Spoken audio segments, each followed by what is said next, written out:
Okay, so editor, fast scroll sensitivity.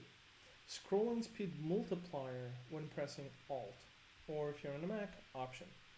Um, to be honest, I never use this feature, just because the Magic Mouse that we have on a Mac is pretty cool, and it has this kind of um,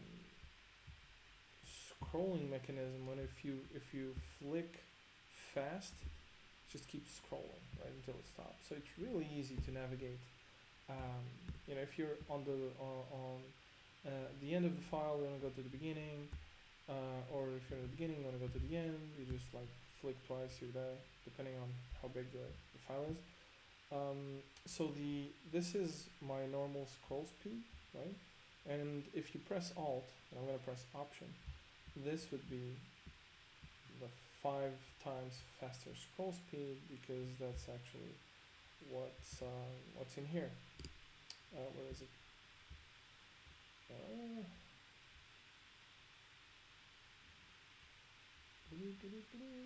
There we go. Fast scroll sensitivity.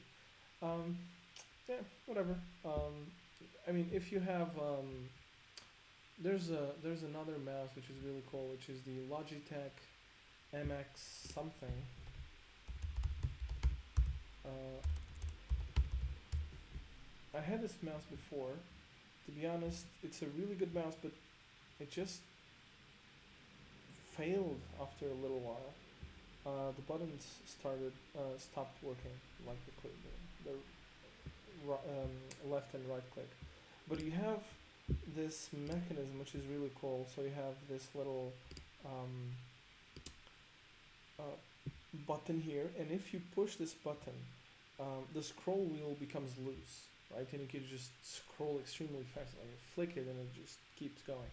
So it's really easy to scroll a lot with that. And then when you want normal scroll or scroll stepping, I guess that's how you could call it. You just click the button, and it kind of has these positions that it shifts to every time you scroll, right? So it's kind of a sort of a brake mechanism for the scroll wheel. But to be honest, I never really needed it. If you do, uh, you know, um, figure out what kind of sensitivity would work for you. Uh, for me, I think the default is great. So, but I don't really use it. So, try it with your own mouse and see what works best for you.